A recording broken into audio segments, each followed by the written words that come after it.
बहनें, युवा मित्रों, किसान भाइयों, आप सबको मैं मेरे पार्टी की ओर से आदर से स्वागत करता हूं। मैं यहां जो पुलिस ऑफिसर्स हैं बड़े, उनको एक मैं सलाह देना चाहता हूं। मीटिंग में जो लोग आना चाहते हैं उनको आप छोड़ दीजिए। यहाँ कोई गड़बड़ करने वाले नहीं है, लेकिन सुनने के लिए जो आएंगे यहाँ पर 15-20 मिनट रह के फिर वो वापस चले जाएंगे। तो इसलिए मैं कहता हूँ, देरी करे बगैर अपने लोगों को बोलिए कि जल्दी उनको अंदर भेजने के लिए। साथियों, सासाराम लोकसभा सीट हमारे लिए बहुत महत्व रखता है। इसीलिए महत्व रखता है, ये कैमूर और सासाराम दोनों जिलों का बहुत गौरवशाली इतिहास रहा है। 1857 की महान क्रांति से लेकर आजादी के आंदोलन में इसका बहुत बड़ा योगदान है। आज हमारी सभा जगजीवन राम मैदान में हो रही है और सासाराम संसदीय सीट और बाबू जगजीवन राम को पूरा देश जानता है। बाबूजी देश के उप प्रधानमंत्री और हमारी कांग्रेस पार्टी के अध्यक्ष भी वो रहे। स्वतंत्रता सेनानी और राष्ट्र निर्माता के रूप में उनका कंट्रीब्यूशन बहुत है। सामाजिक अन्याय, भेदभाव, छुआछूत के खिलाफ जीवन भर लड़ते रहे। एससी, एसटी और कमजोर तबकों को न्याय दिलाने के लिए हमेशा लड़े। जगजीवन राम जी लगातार यहां से 8 बार चुन के आए। 8 बार चुन के आए ना, तो किसी चुनाव में हारे नहीं। अब ये मनोज कुमार कैसा हारेगा? उन्होंने भी हारे नहीं और ये भी हारेगा नहीं जब तक आपकी आशीर्वाद है। वो चुन के आएगा, भारी बहुमत से आएगा। 32 साल अधिक समय तक बाबू जगजीवन राम जी कैबिनेट मंत्री रहे, रेल मंत्री रहे, कृषि मंत्री रहे, रक्षा मंत्री रहे और विकास में उन्होंने बहुत कुछ काम इस देश में किया। जब देश 71 की जंग में 50 साल अब हम उसको मना रहे हैं, तो हमारे प्रधानमंत्री मोदी जी ने तो इंदिरा गांधी जी और बाबू जगजीवन राम जी का नाम लेने भी जरूरी नहीं समझा। क्या ये बिहार और बाबूजी का अपमान नहीं है? वो कहते हैं कि 71 के हमारी जो लड़ाई पाकिस्तान के साथ हुई, पहले लड़ाई में भी हमने जीत हासिल की 1965 में। उसके बाद फिर 1971 के लड़ाई में भी हमने जीत हासिल की और बांग्लादेश को हमने आजाद करके दिया। और ये हमारी कांग्रेस पार्टी की छवि है। लेकिन मोदी अपनी ही बात बोलते हैं। अरे जो आदमी आजादी के वक्त पैदा हुआ, आजादी के लिए भी लड़ा नहीं, आज इतना उछाल रहा है, कभी कुछ भी बोलता है, कभी कुछ भी बोलता है। ये ठीक नहीं है। मैं उनकी इज्जत करता हूं, एक प्राइम मिनिस्टर है हमारे देश के, लेकिन आप कहां भी जाते हो कांग्रेस पार्टी की बेइज्जती करते हो, नेहरू जी की बेइज्जती करते हो, सोनिया गांधी जी की बेइज्जती करते हो, राहुल गांधी की टिंगल उड़ाते हो, हर चीज, यहाँ तक कि उन्होंने ये कहा अगर गठबंधन वालों को कितना नाचना है नाचो और आपको मुजरा करना है तो भी करो, बोले। यही बोले ना, बिहार में भी बोले वो, आपको मालूम नहीं? अरे बिहार का अपमान किया, यानी बिहार में मुजरा होता है, इसीलिए उन्होंने बिहार का भी अपमान किया अपने भाषण में और अपने आप को बहुत बड़े तीसमार का समझते हैं। लेकिन इस देश की जनता तीसमार का है। आप लोग उनको हराएंगे और गठबंधन को जिताएंगे और बीजेपी इस बार हट जाएगी। आपके 10 साल में आपने कुछ नहीं किया, फिर भी आप बार बार कहते हो कांग्रेस ने क्या किया। इसका मतलब बाबू जगजीवन राम ने कुछ नहीं किया, नेहरू जी ने कुछ नहीं किया, इंदिरा गांधी जी ने कुछ नहीं किया और हमारे राजीव गांधी जी ने कुछ नहीं किया। सब कुछ इनके जमाने में हुआ। ये जो बिल्डिंग खड़ी हुई है यहाँ, ये मैदान भी उन्होंने पैदा किया, ऐसा मालूम होता। क्योंकि जो कुछ भी आज देश में प्रगति हुई है वो प्रगति कांग्रेस ने किया है।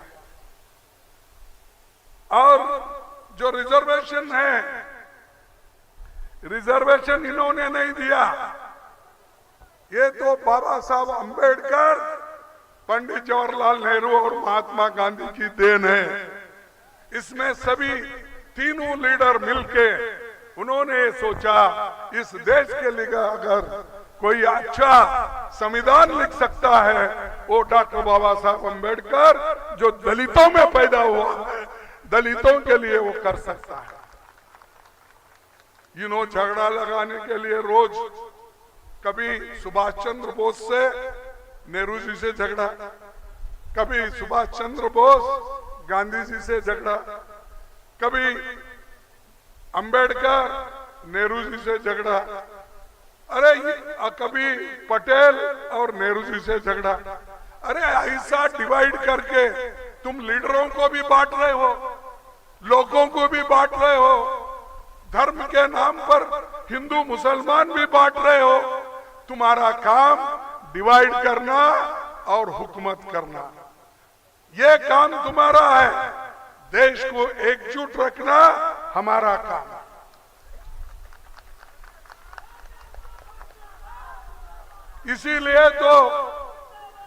इसीलिए तो राहुल गांधी ने कन्याकुमारी से लेकर कश्मीर तक भारत जोड़ो यात्रा पैदल चले।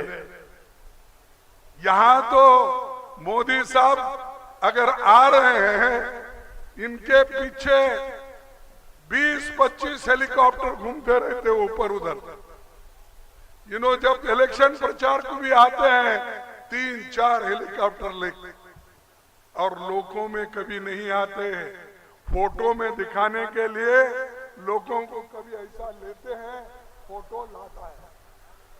आप देखेंगे टीवी में दिखाने के लिए 1 या 2 फोटो निकाल के वही डाल देते हैं। अरे भाई, तुम सच्ची ईमानदार हो, देश के लिए अगर आप करना चाहते हो, सब गरीबों को गले लगा लो। ये अमीरों को गले लगाने के बजाय हमारे गरीबों को अगर गले लगाएंगे, ये देश की उन्नति होगी, देश की प्रगति होगी।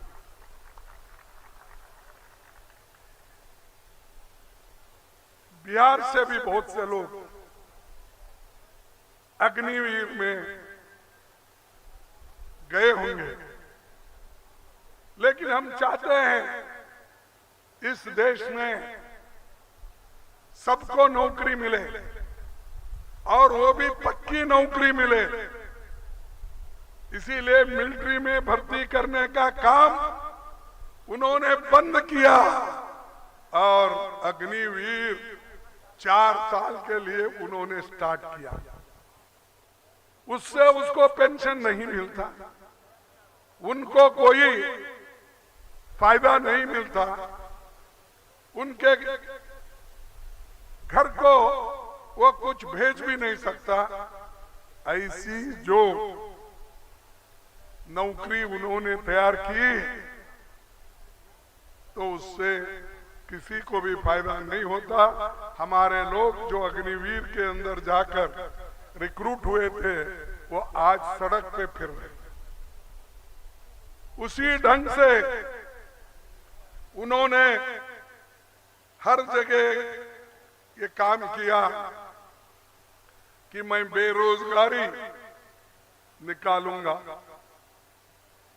कीमतें कम करूंगा, किसानों को मदद करूंगा। ये बोला या नहीं? नहीं बोला। और यहां तक पहले इलेक्शन में क्या बोला? पहले इलेक्शन में तो ये कहा कि भाइयों और बहनों, मैं इस देश के बाहर स्विस बैंक में कांग्रेस वालों ने काला धन रखा है, अमीर लोगों ने काला धन रखा है, वो सब मैं 100 दिन में वापिस लाऊंगा और 100 दिन में वापिस लाके आपके जेब में 15-15 लाख डालूंगा। डाल दिए 15 लाख आपके जेब में? नहीं। प्राइम मिनिस्टर झूठ बोलते क्या? आप झूठ बोल रहे हैं।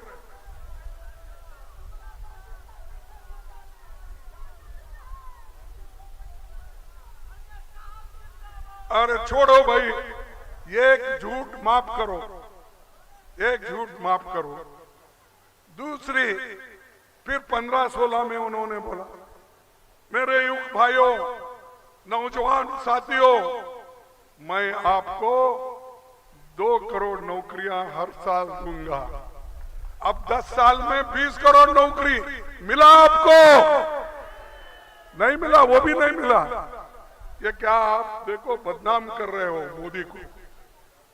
बाप बेचारा मोदी 2-2 करोड़ नौकरी देने की बात की, 15 लाख देने का बात किया, उसको झूठा साबित कर रहे हो। वो अच्छा आदमी है, हरिश्चंद्र का बेटा है और उसको आप झूठा समझ रहे हैं। जो वायदा करते वो देने वाले हैं। ये दिए होंगे आपको, आप लोग लेकर भी हमको झूठ बोल रहे हैं। नहीं, छोड़ो, ये भी एक झूठ हो गया। उन्होंने ये कहा कि किसानों की आमदनी दुप्पट कर दूंगा। कितना करूंगा? दुप्पट करूंगा। क्या आपकी आमदनी दुप्पट हो गई किसान भाइयों? वो भी नहीं, वो भी नहीं, वो भी नहीं। अरे ठीक है भाई, ये एक झूठ छोड़ दो। तब उन्होंने और एक कहा, कीमतें घटाऊंगा और फर्टिलाइजर के कीमतें घटाऊंगा। किसानों के आमदनी के लिए मैं हर चीज को मैं जीएसटी नहीं डालूंगा। आज ट्रैक्टर के ऊपर, टायर के ऊपर, फर्टिलाइजर के ऊपर, औषध के ऊपर ये सब जीएसटी टैक्स उन्होंने डाला या नहीं डाला? तो ये भी झूठ। कितने झूठ हो गए? ऐसे हजारों झूठ बोले। इसीलिए मैं हमेशा उनको बोलता हूं, हमारे मोदी जी, प्रधानमंत्री जी, वो झूठों के सरदार है, वो झूठों के सरदार है और देश को डुबा के रखेंगे, तुमको कुचल के रखेंगे, तुम गरीबी में जाएंगे। जैसी स्थिति तुम्हारी आजादी के पहले थी वही स्थिति रहेगी। अगर तुम एक वोट एक एक करके गठबंधन को नहीं डालेंगे, अगर इधर देखेंगे नहीं, गठबंधन के मेंबर्स को चुनेंगे नहीं, तो आपकी हालत और भी बुरी हो जाएगी। कम से कम हम लोग आज बोल रहे हैं, उन्होंने बोलने भी नहीं देंगे कल अगर आए। वो तो डिक्टेटर है, और डिक्टेटरशिप तीसरी बार अगर आएगा वो डिक्टेटर बनके तुमको बोलने नहीं देगा। आज पेपर वाले परेशान हैं, टीवी वाले परेशान हैं। क्यों? अगर वो सच लिखे तो उनको जेल में जाना पड़ता है, अगर सच दिखाए उनको जेल में जाना पड़ता है। अगर अच्छा कोई लिखने वाला है तुम्हारे लिए अगर लिखा तो उसको भी उसकी पेपर बंद कर देंगे। ये हो रहा है या नहीं देश में? तुम मुझे बोलिए।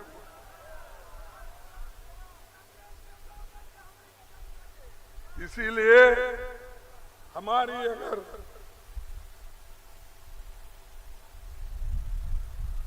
हम ये वायदा करते हैं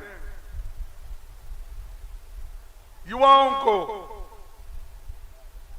हम आने के बाद गठबंधन सरकार आते ही 30 लाख नौकरी हम दे देंगे, और पहली नौकरी पक्की कर देंगे। युवा रोशनी के लिए 5000 फंड हम हर स्टेट में रखेंगे। और आज जो नौकरियां बुलाते हैं, बुलाने के बाद जल्द से जल्द पेपर लीक होता है। अरे इधर बच्चे हमारे पढ़ते हैं, रात भर पढ़कर वो लोग जागकर अपनी तैयारी करते हैं, लेकिन जब वो तैयारी करके एग्जाम को जाते हैं, परीक्षा देने के लिए जाते हैं, उसी दिन पेपर लीक होता है। ये कैसा होता है? अरे इस देश में पेपर लीक होता है, वो गवर्नमेंट देखती नहीं उसे। लाखों बच्चे तैयारी करते हैं, उनके लिए तुम क्या कर रहे हैं? हम आगे पूरी कोशिश करेंगे हमारे नौजवानों को साथ देने के लिए, उनके भविष्य बनाने के लिए पेपर लीक नहीं होने देंगे। और मैं ये भी कहूंगा कि कांग्रेस हमारे कुछ गारंटीज है। अब मोदी की तो गारंटी आपने सुना या नहीं सुना?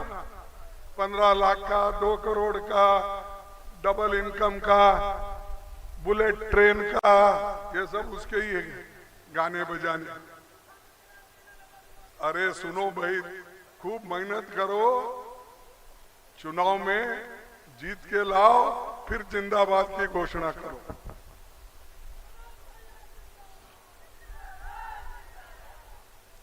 हम किसानों को एमएसपी गारंटी कानून देंगे। सभी किसानों के कर्ज माफ करेंगे। जीएसटी मुक्त खेती के जितने भी सामान हैं वो जीएसटी निकालेंगे। और जो बीमा योजना है वो 30 दिन में हम आपको अपने अकाउंट में डालेंगे। ये हमारा वायदा है। और आजकल मोदी जी हमेशा अजीबो गरीब बात करते हैं, मेरे को समझ में नहीं आ रहा। एक देश का प्रधानमंत्री है, जो प्रधानमंत्री इस देश का है, उनको उल्टी सीधी बातें नहीं करना चाहिए। कहीं कुछ बोले, कहीं गए भैंस की बात बोले। सुने आप? क्या सुने? बोलो। 2 भैंस है आपके घर में तो 1 भैंस मुसलमान को देंगे, ये बोला उन्होंने। 2 एकड़ जमीन है, 1 एकड़ जमीन कांग्रेस वाले छीन लेंगे, तुम्हारी मंगलसूत्र भी छीनेंगे। ये बोला या नहीं बोला? अगर किसी में दम है, हमारे महिला के ऊपर का जो मंगलसूत्र निकालने का, हमारे लोग चुपेटेंगे। तुम लोगों को ऐसा सबक सिखाएंगे, फिर से ऐसी बात आप कभी नहीं करेंगे।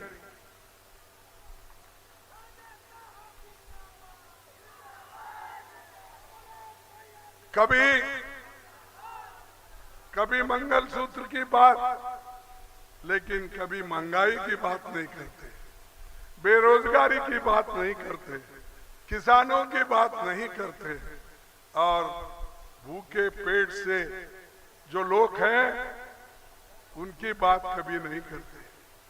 हम ये सारी चीजें करने वाले हैं। जो आपको तकलीफ है, आपकी तकलीफ को, दुख और दर्द को दूर करेंगे, ये हमारा वायदा आपके साथ है। ये आशा वर्कर्स को हम उनकी जो पगार है, क्या बोलते हैं आपके पास, तनख्वाह है, उसको डबल करेंगे। आंगनवाड़ी वर्कर्स को उनकी आमदनी डबल करेंगे। जो भी आंगनवाड़ी हो, आशा वर्कर्स हो, और एक है ना, तीनों जो महिलाएं काम करती है, उनका हमने मजदूरी बढ़ाएंगे और डबल करेंगे।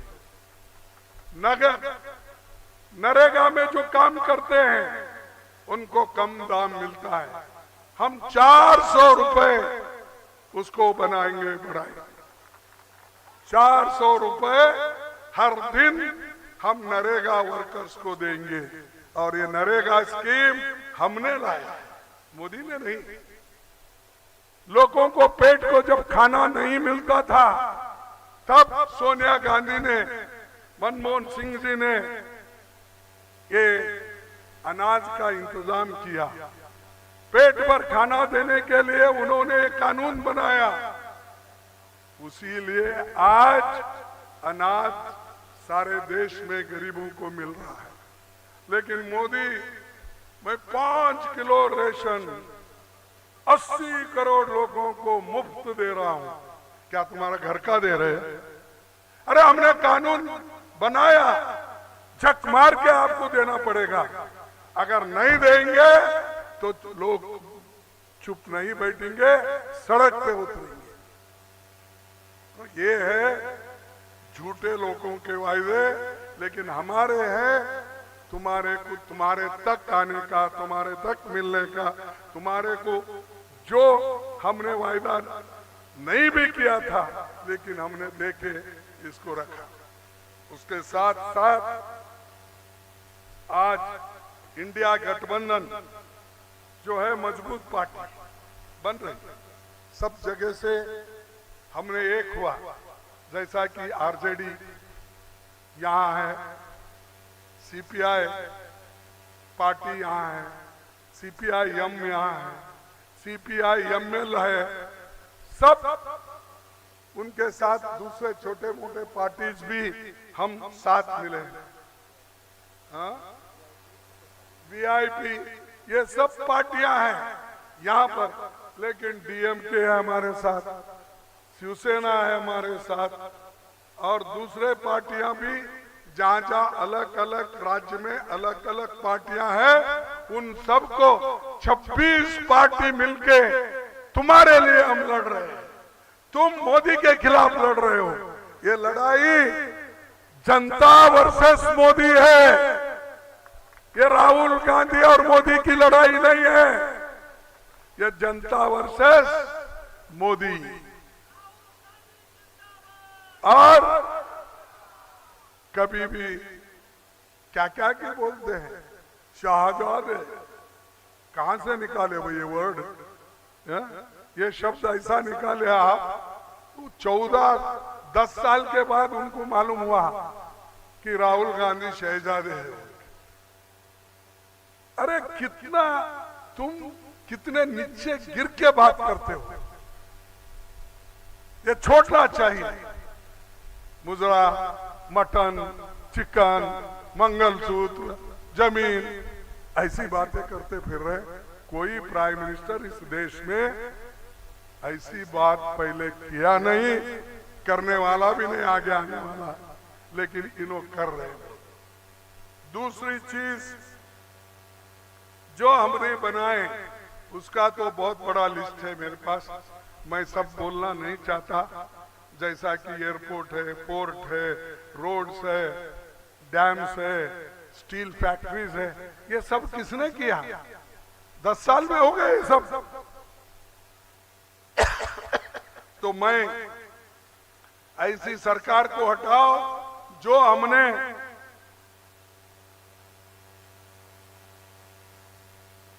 तैयार किए हुए फैक्ट्रीज को बेच रहे हैं, एयरपोर्ट को बेच रहे हैं, पोर्ट को बेच रहे हैं, सब चीजों को ये लोग बेच बेच के खा रहे हैं, अपने दोस्तों को खिला रहे हैं। और गरीब गरीब है, अमीर और अमीर उनको बना रहे हैं। और उनका कहना क्या है? अरे अमीर के पास पैसा है तो बड़े बड़े फैक्ट्री लगा सकता है और गरीब को नौकरी मिलती है। अरे हमारे को नौकरी देने के लिए तुम अमीर को फैक्ट्री लगाने के लिए पैसे अपने देते हो, वो ला के डालने दो। आज 16 लाख करोड़ रुपए बैंक के उनके दोस्तों ने डुबाया, अमीरों का कर्ज माफ कर दिया, गरीबों का एक पैसा भी नहीं माफ किया। लेकिन मनमोहन सिंह जी ने 72,000 करोड़ किसानों का कर्ज माफ कर दिया। ये है हमारा कमिटमेंट, ये है हमारा आज का निर्णय। तो इसीलिए मैं ज्यादा इस वक्त आपका समय न लेते हुए मैं यही कहूंगा कि हमारी जो लोग हैं वो जो वायदा हम कर रहे हैं, फिर कांग्रेस अगर की सरकार बनेगी, गठबंधन की सरकार बनेंगे तो लोगों को 25 लाख का स्वास्थ्य बीमा योजना देंगे, शहरी रोजगार योजना बनाएंगे, युवाओं को नौकरी की अधिकार देंगे और 12वीं कक्षा तक सभी को मुफ्त शिक्षा दिया जाएगा। ये सब हमारे चीजें हैं, आपके सामने मैं रख रहा हूं, इसीलिए कि ये चीजें हम करने जा रहे हैं। और हमारे 5 न्याय हैं, ये 5 न्याय हम आपके लिए तैयार किए। जब हमारा चुनावी प्रणाली तैयार हुआ, मैनिफेस्टो तैयार हुआ, मोदी जी बोले ये तो मुस्लिम लीग की मैनिफेस्टो है। अरे तुम्हारे दिमाग में कैसा है भाई? 1 लाख रुपए स्टाइपेंड युवाओं को देना, ये क्या मुस्लिम लीग का एजेंडा है? आप ही बोलिए, ये सबके लिए है। नारी न्याय 1 लाख हर साल उस घर के महिला को हम देंगे, 1 लाख रुपए। मेरी माताएं बहनें वहां है, आपके लिए गठबंधन सरकार आएगी, आपको 1 लाख रुपए दिया जाएगा और आप अपने अकाउंट में उसको गिन लेना। कर्जा माफी का तो मैं बोला, 400 रुपए का भी मैंने जिक्र किया जो हमारे नरेगा स्कीम में, और दूसरे जो कानून हम बना रहे हैं मजदूरों के बारे में, वो भी कानून हम लागू करेंगे। और जनगणना हम ये इसलिए करना चाहते हैं, किसकी संपत्ति, किनके पास ज्यादा जमीन है,